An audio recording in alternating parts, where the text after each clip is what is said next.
didn't you have some thesis to present? Absolutely not. You thought you got away with it, didn't you? Meakin, bring your presentation up here and read it out. Do it. With This is really good. enthusiasm. I've shared our original video, the Moonlight and Marbles video, quite often because this subject comes up quite often. The temperature of the moonlight. I thought this was a really good presentation. I thought this X marks the spot was as dramatic as most any other thing out there, as offering proof that it's not what we're told. X marks the spot. That is legendary. Well, because it is an X, isn't it, where it crosses over? There you go. All you need is a little tweak on the marketing. X marks the spot. Moonlight temperature. It's our next flat earth. Take it away, Adam. Yeah, right. I'm just trying to set this up so that you don't moan at me that you can't see it. So give me a second. That's all right. I'll moan at you either way. Don't matter. Yeah, fair point. Can you see? Can you see my screen now? Yes. Okay, so I've got to make sure everybody else can.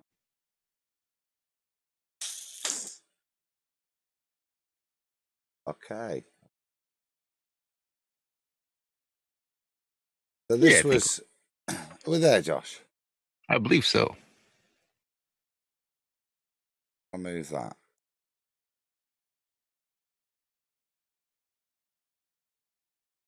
So this was, like you said, something we did ages ago, weren't it? 2017, June, April, May, June time. Savage challenged me. Almost 2 years ago. It is. It's coming up to that, isn't it? So I'd gone back through the data and tried to make it a bit more digestible. And before I start, I suppose, if I just pull this on screen, it gives you an idea of the actual real equipment. Look at the quality of that. I hope Elon Musk is taking note. It looks ultimately more realistic than his CGI landing pencil. I've got a few probes. I've got one in the dome, one in here, and for the purpose of this experiment, we're not going to discuss them. We're just going to discuss the other two probes in these here. And as you can see, one's got a shade, one's in sunlight, and the same on the other picture. It's in the shade. This is just in sunlight to kind of demonstrate, hopefully, with regards to moonlight and some of the initial tests, just roughly what we're doing and how far apart the probes were, that there's no real conditional differences between the two sensors. And for all the crude data, that is there in the old presentation. All the numbers and all the boring stuff is down in there and contained for everyone if in the other presentation if you wanted to really wanted to look at it. So what I've tried to do here is just take the crude data, which is just the two basic core results, which is the two probes that were most fundamentally just exposed to moonlight or not.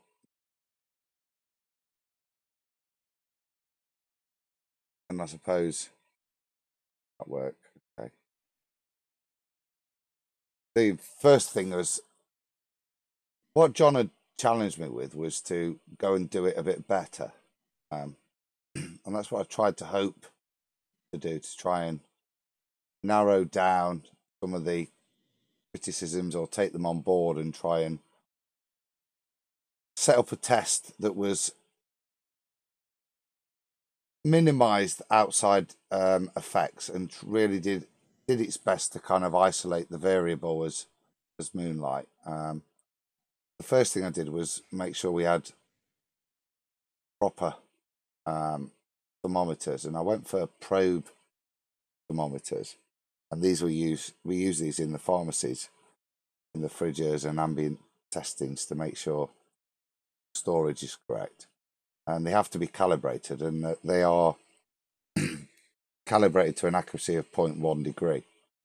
So I was quite happy with that. I thought that was a nice bit of kit, and it dealt with a lot of the criticisms that you'll see in Moonlight temperature testing, which is people just pulling out one of these infrared scanners, which isn't particularly indicative of anything other than the general area that you apply the scan, and the further away the scanner to the area you're scanning, the bigger the scanning area. So I tried to get rid of that one by having a probe, which was itself just measuring its. So we're not necessarily measuring the temperature of anything other than the probe itself as it sits there in these conditions. And with that, obviously, that created a problem in itself in terms of how the test was going to measure stuff, because if that's the case, these aren't super reactive. They absorb and sit in the ambient temperature and give you an indication of the ambient temperature. But that takes a little time for that temperature change to permeate. So it's something that you have to take readings over time, not necessarily a 1 second burst with a infrared scanner or quick probe. But I think that helps, because within some of the data and the graphs, it does demonstrate a little bit. So what I wanted to do first was make sure that the equipment worked just in terms of common sense. So, Adam. Yeah. Sorry, bud.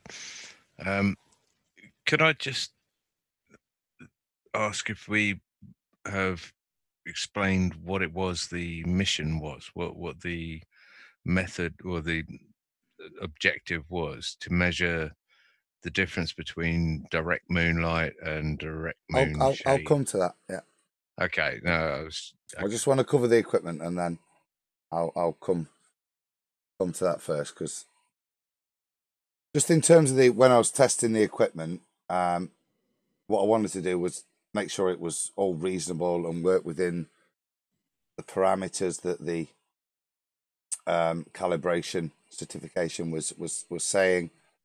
And so I did just a number of quick tests, which was basically in my little shed, turning the heater on and watching the probes react, getting it really, really hot, keeping them apart, and just testing. And you can see here, during the standard conditions, they're within the ranges stated of, actually they're within more, because you'd allow a 0.2 tolerance for the two, but you can see they're within 0.1 of each other.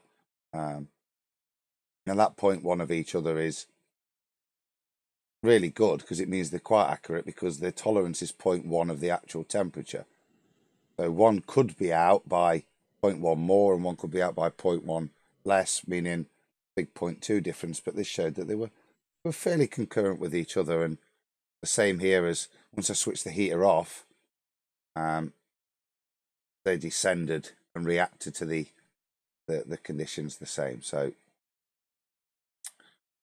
that was kind of the happy with the equipment working under those conditions. And there's just one more bit, and then I will come to the point of the experiment, John. What I did for a little bit was here. These are the response to sunlight tests. So I just did a little bit more further testing to just see how the probes responded to shade and no shade with regards to exposure to sunlight. And as expected, in the shade, the red, see that the overall temperature of the probe was less, and in the blue, when it's exposed to the sunlight, the temperature got a lot higher. Basically common sense and how we all understand the world. So I was happy that the equipment confirmed that.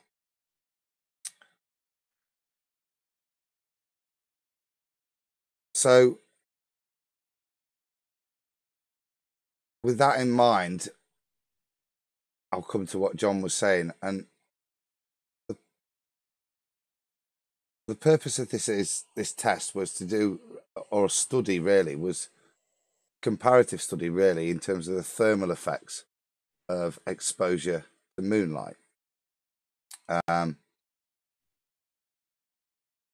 I suppose the simplest way, probably the most pop culture, flat earth pop culture way of dealing with it would be to apply some methodology to this. And there's nothing wrong. We're not talking science here, but there's still nothing wrong with any approach to apply a hypothesis to it.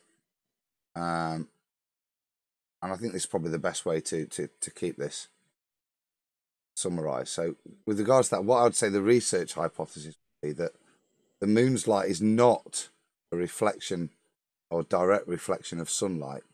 It is possessive of its own unique properties and creates a thermal cooling effect. And that's kind of what the tests are set up to look at. And with regard to that, then we obviously need a null hypothesis. So the moon's light is a reflection of light from the sun. It will have zero or limited thermal warming effects, which is based on common understanding of what we would.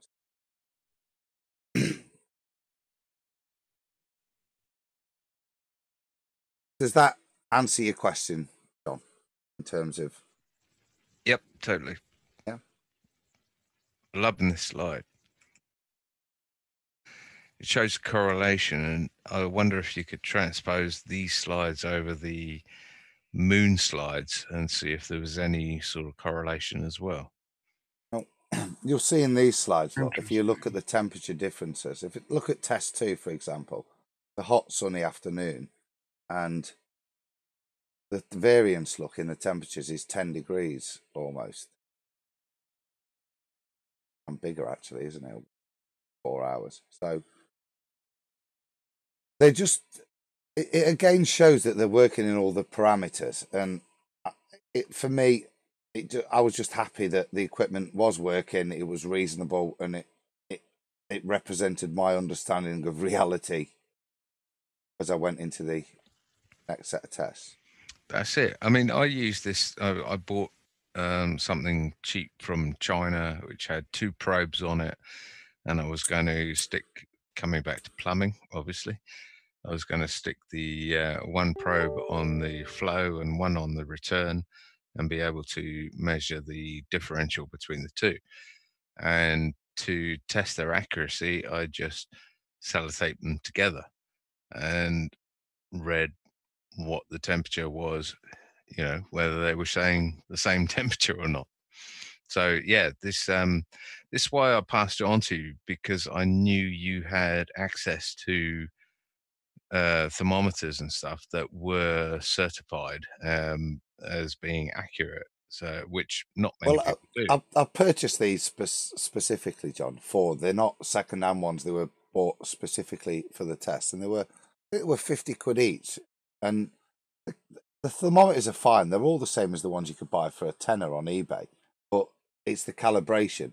So off they go to testing labs to prove that the temperatures they're showing. That's what cost the money. But I thought it was worth the investment because it's do it right. You know what I mean? So we've done all that, and we went off to this first test, and you can see here now, look, that the shade moonlight are represented with shade in the red and moonlight in the blue, and obviously we've got the reversal of what we were seeing in the sunlight. This is minutes along the bottom, and as you can see, that they're out there. It's a cool evening. I've brought them out of the shed, and I'm just looking at the rate of response here, and they're pretty much cooling all the way down to a decent variance where the maximum point is 1.4 degrees, which, as we stated with regards to the accuracy of the probes being 0.1, which allows us 0.2, that's quite a significant. It's well outside the realms of it's down to the equipment. So, from a layman's point of view, you took them out. You took the two probes out of your shed, and you put one in the shade and one in the moonlight. And the moonlight is in blue, and the shade is in red. Is that right? Yeah, that's correct. Yeah. Cool. So at that point, I was quite happy. I've been doing it an hour or so, and at that, it was during the summer, and the kids had a tent out in the garden, and I've got all this equipment on a little trolley.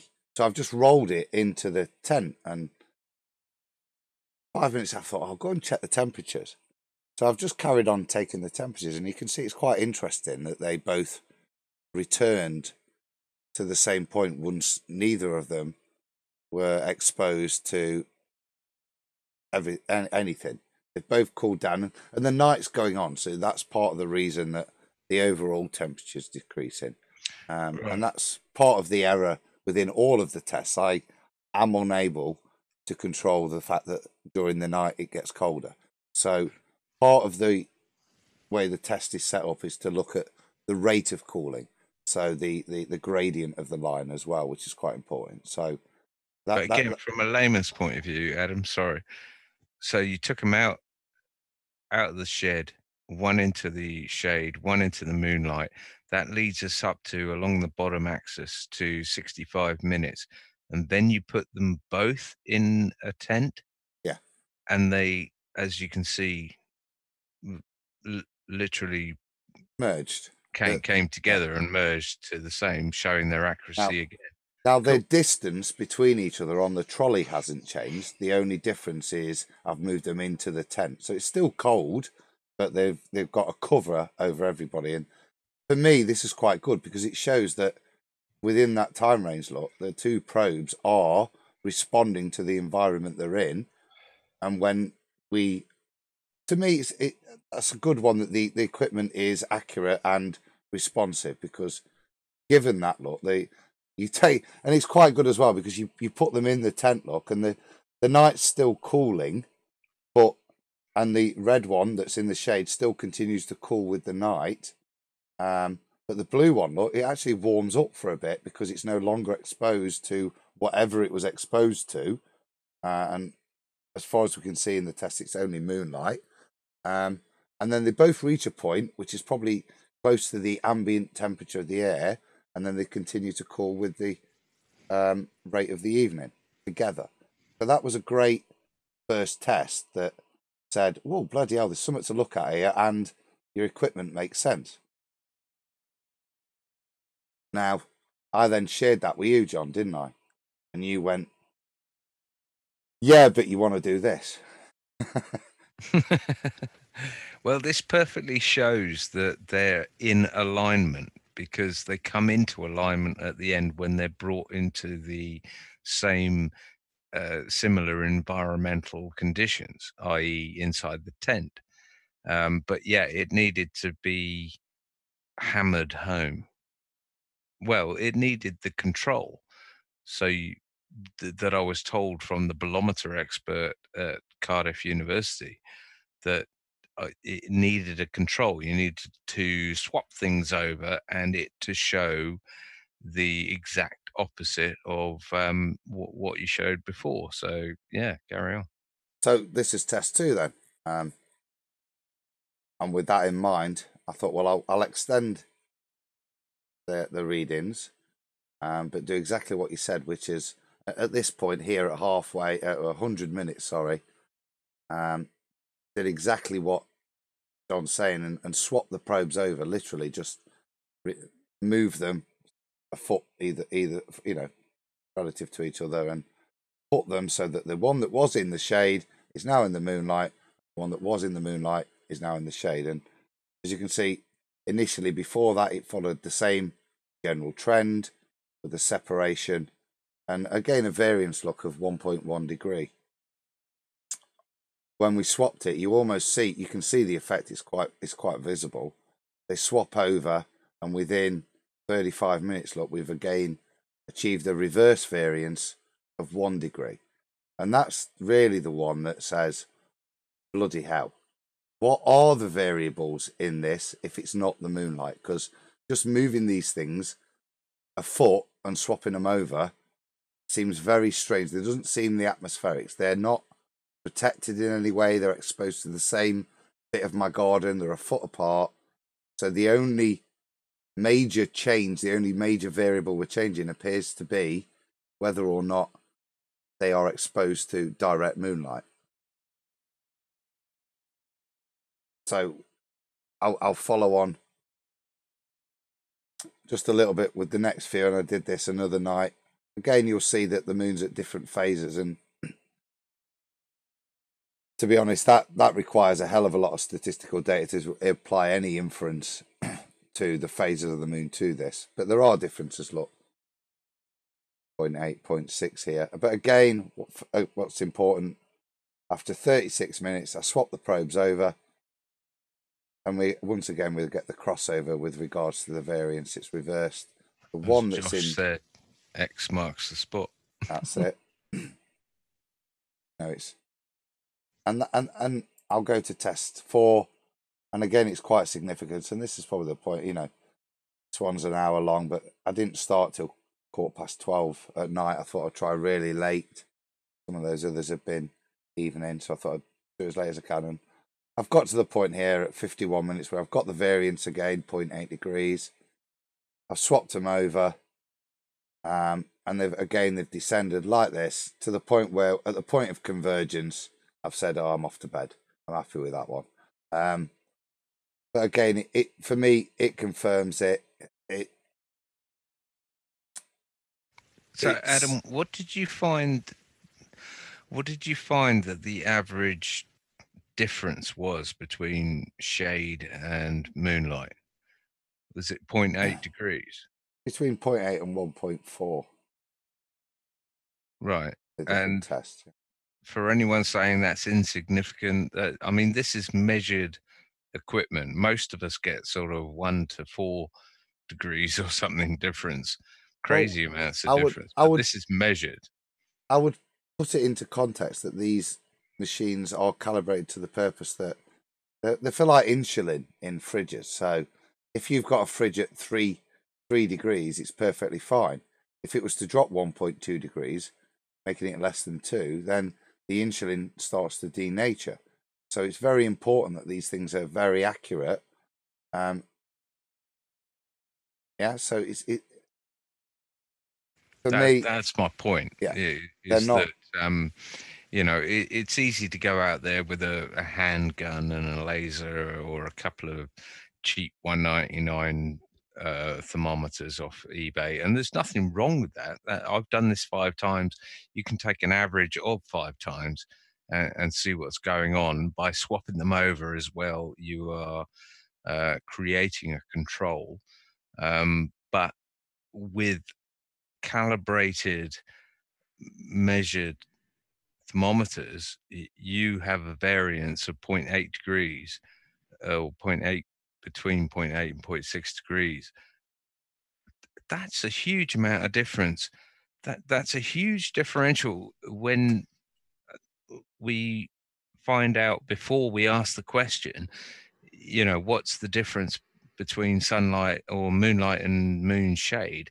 They say you can't measure the difference. You need a £1 million thermometer, like I was told by this expert from Cardiff University. You need all this equipment and everything to even measure. And what they say is you're going to measure a tiny increase in temperature. And what you have shown here is that it's not tiny, it's rather large, and it's not an increase in temperature, it's a decrease in temperature. So, where does that leave us? Over and out.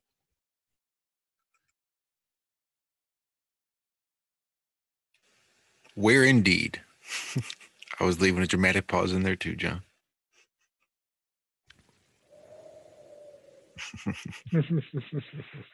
I'll give you a summary, guys. Yeah. So in summary, yeah, the experimental data for me demonstrated a noticeable thermal effect when the instrumentation was exposed to moon. Okay. This effect was contrary to current beliefs as to the nature of light emitted, in that it demonstrated a clear pooling effect of a magnitude outside of the combined error factor of the instrumentation.